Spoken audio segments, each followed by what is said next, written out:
शैतान ने मासूम लड़की को प्रेम की आड़ में दिया धोखा, उसकी असमत से किया खिलवाड़, गंगा में डुबकी लगाकर हिंदू बनने का किया ढोंग। लेकिन शादी की बात आते ही लड़की पर बनाने लगा धर्म परिवर्तन का दबाव। उस शैतान ने लव जिहाद का ऐसा खेल खेला कि पहुंच गया जेल।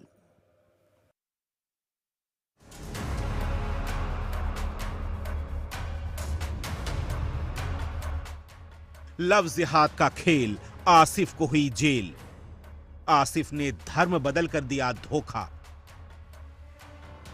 इस शैतान को देखिए, फोटो में मासूम सा दिखने वाला शख्स असलियत में बड़ा दरिंदा है, जिसने मुस्लिम से हिंदू बनकर एक लड़की को ठगा है। उस शख्स ने मुसलमान से हिंदू बनने का ढोंग किया, हरिद्वार जाकर गंगा में डुबकी लगाई, लड़की का भरोसा जीतने के लिए मंदिर में पूजा पाठ भी की, क्योंकि इसके शैतानी दिमाग में लव जिहाद की साजिश पनप रही थी। वो इस महिला को मुसलमान बनाना चाहता था। 4 साल पहले एक लड़के आसिफ की मुलाकात मेरी रोडवेज पे दुकान है मम्मी की, उनके यहाँ पे हुई थी।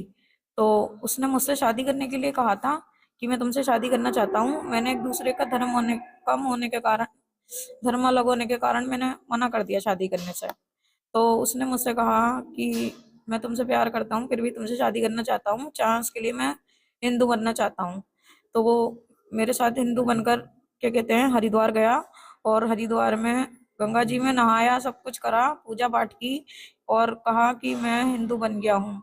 उसके बाद वो मुरादाबाद आया, मुरादाबाद से आके फिर वो थोड़े दिन बाद, 2-4 दिन बाद मुझे इमलाक ले गया अपने गाँव।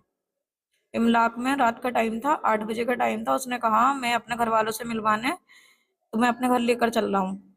कुछ बना हुआ नहीं है मकान, मतलब ऐसे ही गोदाम सा बना हुआ है, घास घास है वहाँ पे एक खाट पड़ी थी, वो मुझे वहां ले गया। उसने मेरे साथ जबरदस्ती की, मेरी बगैर मर्जी के, मतलब मेरे साथ शारीरिक संबंध बनाए। लव जिहाद का यह पूरा मामला मुरादाबाद के कटघर थाना क्षेत्र का है, जहां आसिफ नाम के इस शख्स ने महिला को फंसाने के लिए नरेश बना, लड़की का भरोसा जीता और फिर उसके साथ जबरन शारीरिक संबंध बनाए। इतना ही नहीं, महिला के गर्भवती होने पर कई बार अबॉर्शन भी करवाया। जब लड़की ने शादी की बात की तो नरेश ने उसे अपने आसिफ होने की सच्चाई बताई और धर्म परिवर्तन का दबाव बनाने लगा। मैंने कहा आप कमरा ले लो किराए पर और हम किराए पर रहेंगे। तो वो मेरे साथ किराए पर रहा और कहना लगा शादी करूंगा मैं। तो 4 साल हो गए थे हमें साथ में रहते हुए, शादी करने को कहता रहा। फिर उसके बाद में 3 बार गर्भवती हुई। 3 बार गर्भवती हुई। फिर मैंने उससे कहा कि मतलब मैं तुम्हारे बच्चों की माँ बनने वाली हूँ, लेकिन उसने क्या कहते हैं घर पे ही दवाई लाके अबॉर्शन करवा दिया। कह रहा मैं बच्चा पैदा नहीं करना चाहता, मैं जब करूंगा शादी के बाद बच्चा। तो वो तीनों बच्चे गिरवा दिए मेरे। अब मैं फिर 4 साल बाद फिर चौथी बार प्रेग्नेंट हुई, 3 महीने की प्रेग्नेंट हूँ मैं अब भी। तो फिर उसने मुझसे बच्चा गिराने को कहा कि ये बच्चा भी गिरा दो। मैंने बच्चा गिराने से मना कर दिया। तो मैंने कहा अब तुम मुझसे शादी कर लो, मैं बच्चा नहीं गिराऊंगी। तो फिर उसने शादी करने से फिर भी मना कर दिया। लव जिहाद का शिकार हुई महिला को 7 साल पहले उसके पति ने छोड़ दिया था। इस बात का फायदा आसिफ ने उठाया और नरेश बन गया। 4 साल तक वो महिला के सामने हिंदू होने का दिखावा करता रहा, महिला का यौन शोषण भी किया, धर्म परिवर्तन का दबाव भी बनाया। महिला की शिकायत पर पुलिस ने नरेश उर्फ आसिफ को गिरफ्तार कर लिया है और 8 लोगों पर मुकदमा भी दर्ज किया गया है। कटघर की एक महिला के द्वारा एक आसिफ नाम के व्यक्ति के ऊपर आरोप लगाया गया और उसमें ये कहा गया कि वह और उसके परिवार के अन्य सदस्य ये उसके ऊपर धर्म परिवर्तन का दबाव बनाते थे और उसके बाद आसिफ ने गलत फैक्ट्स के आधार पर उसके साथ शारीरिक संबंध बनाए थे और उसके बाद उनको तरह तरह की प्रताड़नाएं दी है उसने। जब वो धर्म परिवर्तन के लिए दबाव बनाने लगा था, उसके बाद से वहाँ से ये आकर के उन्होंने तहरीर दी है। इसमें आसिफ और उसके परिवार के 7 अन्य सदस्य के खिलाफ नामजद मुकदमा पंजीकृत हुआ है। आसिफ जो मेन मुलजिम है उसको हम लोगों ने गिरफ्तार कर लिया है, उसे जेल भेजा गया है और बाकी इसमें इन्वेस्टिगेशन हो रहा है। जो भी इसमें एविडेंसेस होंगे उसके हिसाब से इसका डिस्ट्रीब्यूट किया जाएगा। अब आरोपी पुलिस की गिरफ्त में है, पुलिस उचित कार्रवाई की बात कर रही है, लेकिन सवाल अब भी यही है, लव जिहादियों का परमानेंट इलाज कब होगा? कब तक हिंदू लड़कियां लव जिहाद का शिकार बनती रहेंगी? Bureau report, India daily.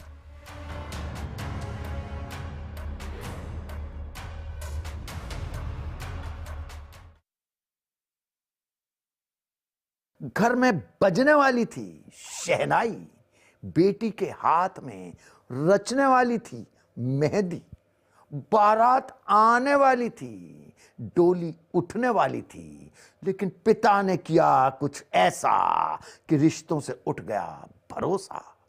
पल भर में उतार दिया बेटी को मौत के घाट। शादी से 4 दिन पहले ही ले ली उसकी जान और हवाला दिया समाज में अपनी इज्जत का।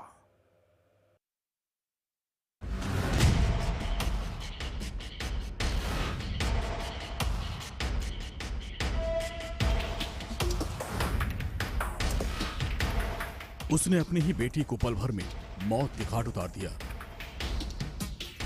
जिसका उसे जरा भी अफसोस नहीं। पुलिस पूछताछ में उसने कहा इज्जत की बात थी इसलिए गोली मार दी, और इसका जरा भी दुख नहीं। एमपी के ग्वालियर में ऑनर किलिंग का एक ऐसा मामला सामने आया जिसमें एक पिता ने अपनी बेटी की गोली मारकर हत्या कर दी। इस हत्याकांड को अंजाम तक पहुंचाने में उसके भतीजे ने उसका साथ दिया। ये तस्वीर है महेश गुर्जर की, यानी उस पिता की जिसने अपनी ही बेटी को मार डाला क्योंकि वो किसी और लड़के से प्यार करती थी और जिससे वो पिता खफा था, जबकि उसकी शादी तय हो गई थी, कार्ड बढ़ चुके थे, 4 दिन में उसकी शादी होने वाली थी। फिर भी क्रूर बाप ने अपनी ही बेटी की जान ले ली। ग्वालियर के आदर्श नगर में रहने वाले महेश सिंह हाईवे पर ढाबा चलाता था। उसकी 20 साल की बेटी तनु गुर्जर की शादी 8 जनवरी को तय थी। घर में शादी का माहौल था, तैयारियां चल रही थी। इसी बीच शादी से 4 दिन पहले रात में करीब 8 बजे महेश गुस्से से तमतमाता हुआ बेटी के पास पहुंचा और पिस्टल से उसके चेहरे पर गोली मार दी। तनु गुर्जर की मौके पर ही मौत हो गई। बताया जा रहा है कि कुछ दिन पहले बेटी तनु ने अपना एक वीडियो भी वायरल किया था जिसमें वो अपने परिवार से खतरे की बात कहती नजर आई। साथ ही वीडियो में तनु किसी दूसरे लड़के से शादी करने की बात कर रही है, जिसके साथ वो बीते 6 सालों से साथ होने की बात कर रही है। वीडियो में तनु कहती है कि अगर उसे कुछ भी होता है तो उसका जिम्मेदार उसका परिवार होगा। पुलिस के मुताबिक तनु आगरा के रहने वाले विक्की उर्फ भूपेंद्र मावई के साथ रिलेशनशिप में थी। दोनों का समाज एक ही समाज था, लेकिन उसके पिता को रिश्ता किसी भी हाल में मंजूर नहीं था। तनु के घर के पास ही विक्की की बहन की ससुराल है। विक्की वहां आता जाता था और तनु ने घर वालों को विक्की के रिश्ते की बात बताई थी, फिर भी वो नहीं माने और उसकी जान ले ली। थाना गोले का मंदिर क्षेत्र में एक आदर्श नगर पिंटो पार्क के पास इलाका है, वहां पर एक पिता ने अपनी पुत्री को गोली मार दी है। घटनाक्रम ये था कि 18 तारीख को मृतका की शादी होने वाली थी और परिजन कहीं और दूसरी जगह शादी करना चाहते थे। मृतका किसी दूसरे लड़के से शादी करना चाहती थी। इसी बात को लेकर विवाद था। इस पे पिता ने अपने एक भतीजे के साथ मिलकर गोली मारकर मृतका की हत्या कर दी है। पुलिस ने आरोपी पिता को गिरफ्तार कर लिया है, वेपन जब्त कर लिया। दूसरे आरोपी गिरफ्तारी के लिए हम लोगों ने टीम भेजी। अभी जो वर्तमान में जो है वो देसी कट्टा जब्त हुआ है और दूसरा वेपन और आरोपी की तलाश के लिए पुलिस ने भेज दी है पार्टी। पुलिस जांच में पता चला कि तनु को कुल 4 गोलियां मारी गई। उसके शरीर में 32 बोर की पिस्टल से चली 3 गोलियां मिली, जबकि एक गोली 315 बोर की है जो कट्टे से चलाई गई। इससे साफ है कि पिता और चचेरे भाई दोनों ने उसे गोली मारी। पुलिस ने तनु के पिता महेश गुर्जर और चचेरे भाई राहुल गुर्जर को गिरफ्तार कर लिया। पुलिस ने दोनों आरोपियों से हत्या में प्रयोग हथियार को बरामद करने के बाद पूछताछ कर रही है। लेकिन एक पिता ने अपनी बेटी के साथ जो किया उससे पूरे इलाके में भय का माहौल है।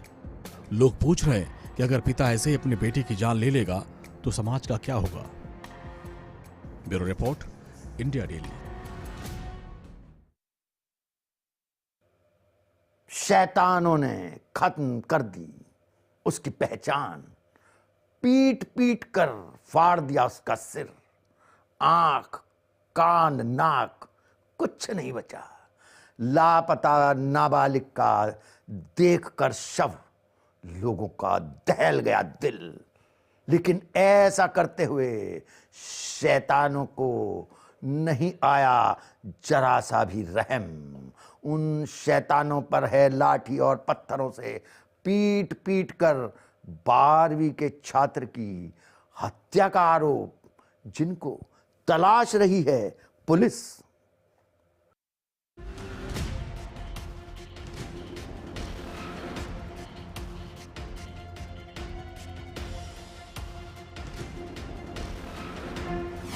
उसकी उम्र 17 साल थी। वो 12वीं कक्षा में पढ़ता था।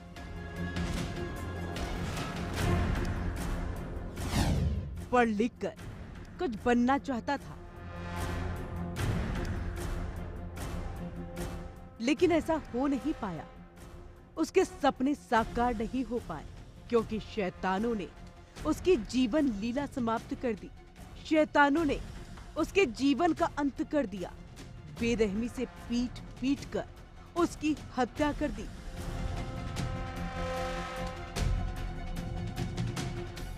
हरियाणा के गुरुग्राम में एक 17 साल के नाबालिग की बेरहमी से हत्या कर दी गई। उसका शव बुधवार दोपहर एक तालाब में मिला। किशोर का सिर, आंख, कान और नाक कुछ भी नहीं बचा था। पुलिस इस मामले की जांच कर रही है। उधर किशोर के परिवार में कोहराम मचा हुआ है और परिजनों का रो रो कर बुरा हाल है।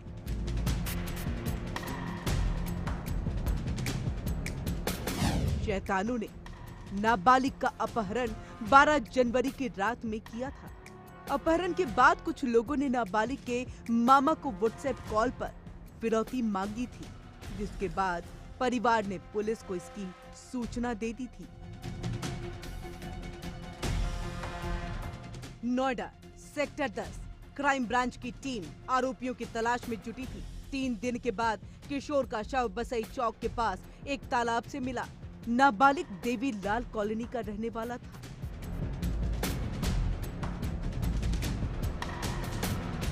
एक महीने पहले किसी बात को लेकर कुछ युवकों से उसका विवाद हो गया था।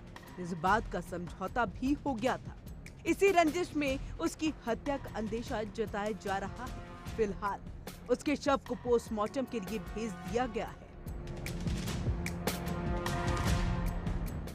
12-13 की रात को थाना सेक्टर 9 में एक व्यक्ति प्रवीण पराशर वो आए, जिन्होंने सूचना दी कि उनका लड़का है 17 साल का प्रवीण उर्फ बड़ी, उसका कुछ लड़कों ने अपहरण कर लिया है।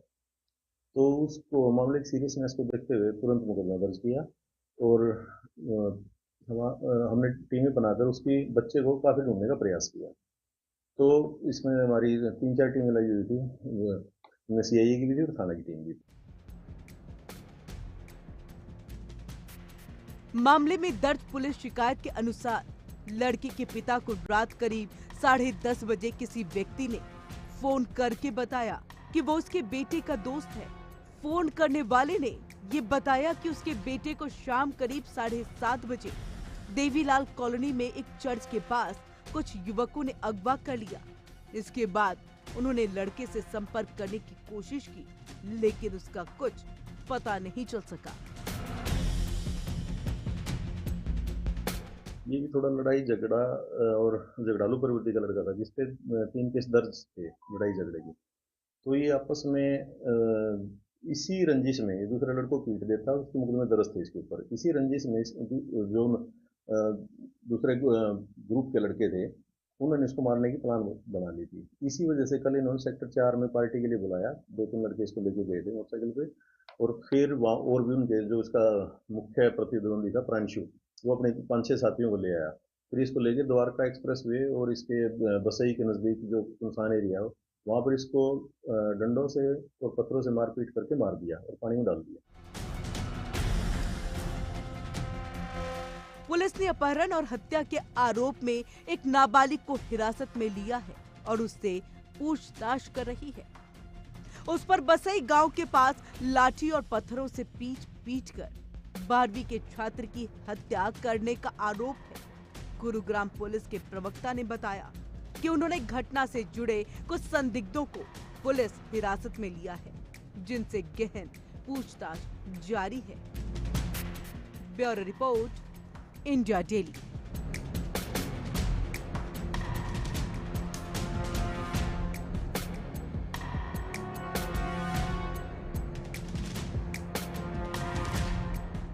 वो शैतान तांत्रिक अपनी तंत्र साधना के लिए देता था मासूम बच्चों की बलि, जिसकी सजा उन शैतानों को मिली है। अब जीवन लेने वाले शैतान तांत्रिकों को कोर्ट ने सुनाई है आजीवन कारावास की सजा। सिद्धि पाने के लिए बच्ची को किडनैप कर दे दी, उसकी भी बलि। गुनहगारों का कहना है ये सब देवी मां को खुश करने के लिए किया।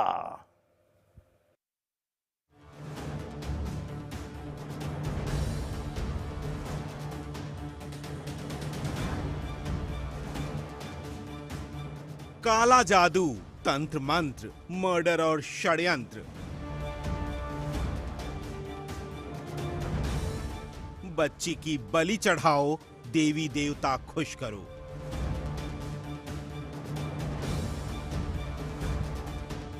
बच्ची का मर्डर, परमात्मा का ऑर्डर।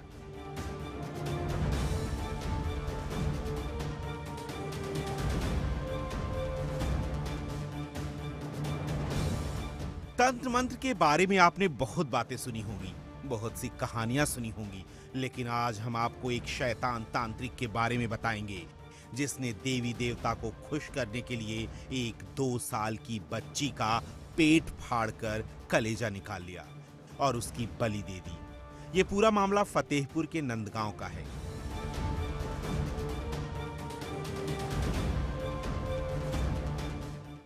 मार्च 2019 को नंदापुर गांव में होली के दिन 2 साल की कंचन को तांत्रिक ने अगवा कर लिया था। उसकी धारदार हथियार से हत्या कर दी थी और उसके शव को नाली में फेंक दिया था।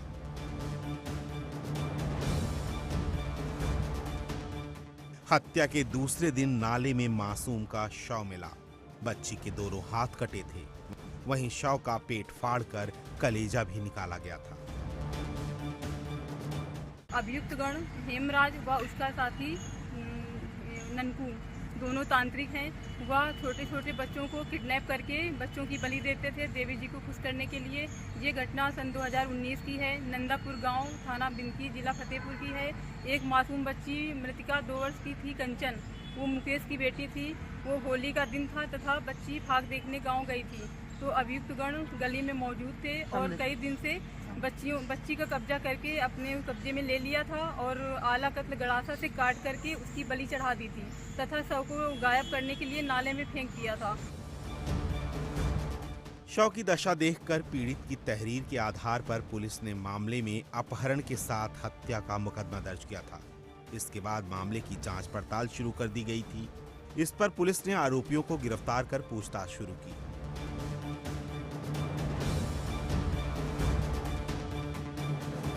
इस दौरान आरोपियों ने बताया था कि रास्ते से बच्ची को अपहरण करने के बाद उसकी हत्या की थी। आरोपियों की निशानदेही पर पुलिस ने घटना में इस्तेमाल हथियार को बरामद किया और उसे जांच के लिए भेज दिया था।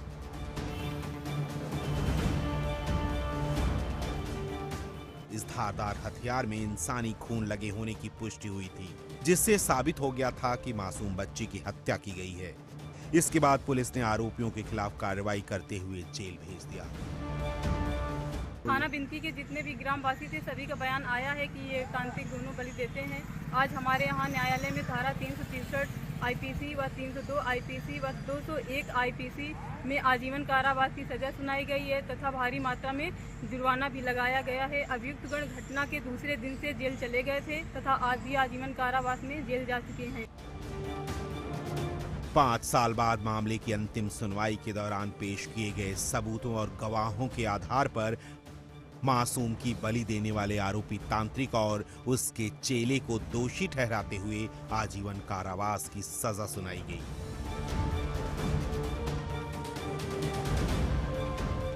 साथ ही 28-28 हजार रुपए का जुर्माना भी लगाया गया।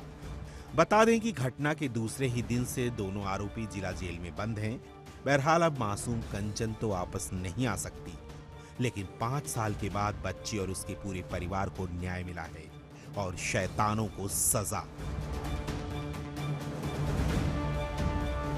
लेकिन सवाल अब भी यही कि काला जादू, तंत्र मंत्र और अंधविश्वास में फंसकर लोग कब तक षड्यंत्र रचते रहेंगे, हत्या करते रहेंगे।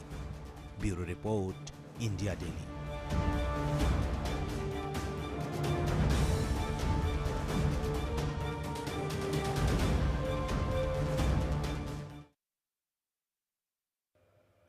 हमारे शो में आज बस इतना ही। अगली मुलाकात तक आप रहिए सावधान, क्योंकि आसपास कहीं भी हो सकता है शैतान।